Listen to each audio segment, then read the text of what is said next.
Bharatiya Janata party एक लंबे अरसे के बाद दिल्ली की सत्ता में वापसी कर रही है। बीजेपी की जीत पर दिल्ली समेत पूरे देश में जश्न का माहौल है, और हो भी क्यों ना, क्योंकि देश की राजधानी दिल्ली की कमान भी अब भाजपा के हाथों में आ गई है। और यही नहीं, केजरीवाल का घमंड टूट गया और भाजपा ने अपना वर्चस्व कायम कर लिया है। लेकिन भाजपा की जीत जितनी आसान लग रही है, उससे ज्यादा कठिन राह भाजपा के मुख्यमंत्री को चुनना होगा। ऐसे में सवाल ये उठ रहा है कि अब दिल्ली का अगला सीएम कौन होगा। इसे लेकर अटकलबाजियों का दौर भी अब शुरू हो चुका है। बीजेपी में सीएम पद की रेस में पार्टी के 5 बड़े नेताओं के नाम संभावित उम्मीदवारों में शामिल माने जा रहे हैं। सूत्रों का कहना है कि दिल्ली में मुख्यमंत्री पद की रेस में सबसे पहला नाम प्रवेश वर्मा, दूसरा सतीश उपाध्याय, तीसरा आशीष सूद, जितेंद्र महाजन और विजेंद्र गुप्ता का आगे चल रहा है। हालांकि बीजेपी आलाकमान मध्य प्रदेश और राजस्थान की तरह ऐन मौके पर एक नया नाम सामने लाकर सबको चौंका दे, तो इसमें भी कोई आश्चर्य की बात नहीं होनी चाहिए। फिलहाल सीएम पद की दौड़ में शामिल होने वालों में सबसे पहला नाम प्रवेश वर्मा का बताया जा रहा है। पूर्व सांसद प्रवेश साहिब सिंह वर्मा नई दिल्ली सीट पर आम आदमी प्रमुख अरविंद केजरीवाल को हराने के बाद भाजपा के लिए एक अहम व्यक्ति बन गए हैं। प्रवेश वर्मा दिल्ली के पूर्व सीएम साहिब सिंह वर्मा के बेटे हैं और जाट हैं। उन्होंने बाहरी दिल्ली का होने के बावजूद नई दिल्ली में दम दिखाया। जाट सीएम बनने से ग्रामीण दिल्ली, पश्चिम यूपी, हरियाणा और राजस्थान के जाट वोटरों तक मैसेज जाएगा।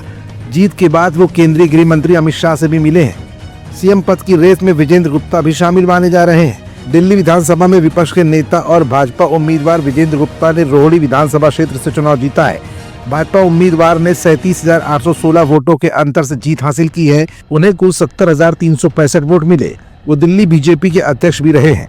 बीजेपी का वरिष्ठ चेहरा है और आप की लहर के बावजूद पहले भी विधानसभा चुनाव जीत चुके हैं। तीसरे मुख्यमंत्री के चेहरे के रूप में बीजेपी नेता सतीश उपाध्याय का नाम भी शामिल किया जा रहा है। वो बीजेपी का ब्राह्मण चेहरा है। वो बीजेपी प्रदेश अध्यक्ष रह चुके हैं और दिल्ली युवा मोर्चा के अध्यक्ष भी रहे हैं। वो एनडीएमसी के वाइस चेयरमैन भी रह चुके हैं। इस लिहाज से उनके पास प्रशासनिक अनुभव भी है। उन्होंने संगठन में पहले भी कई दायित्व संभाले हैं। वो मध्य प्रदेश विधानसभा चुनाव के दौरान मध्य प्रदेश के सह प्रभारी रह चुके हैं और आरएसएस के काफी करीबी माने जाते हैं। पंजाबी चेहरे के रूप में चौथा चेहरा भाजपा नेता आशीष सूद का है, जो बीजेपी पार्षद और दिल्ली बीजेपी के महासचिव रह चुके हैं। अभी गोवा के प्रभारी और जम्मू कश्मीर के सह प्रभारी हैं। जम्मू कश्मीर विधानसभा चुनाव में उन्होंने अहम भूमिका निभाई थी। उनके केंद्रीय नेताओं के साथ करीबी संबंध है। वो दिल्ली यूनिवर्सिटी के अध्यक्ष भी रह चुके हैं।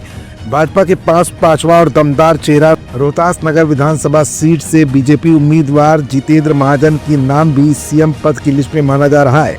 जितेंद्र महाजन ने आपकी सरिता सिंह को 27,902 मतों से पराजित किया है। 2020 के दिल्ली विधानसभा चुनाव में भारतीय जनता पार्टी भाजपा के जितेंद्र महाजन ने 73,873 वोटों के साथ जीत हासिल की थी। फिलहाल दिल्ली की चाबी भारतीय जनता पार्टी के हाथों में तो आ गई है, लेकिन मुख्यमंत्री बनाने को लेकर तमाम तरह के जातीय समीकरण को साधना भाजपा के लिए भी कम चुनौती भरा नहीं होगा। If you like this video, hit the like button and press the bell icon to never miss an update from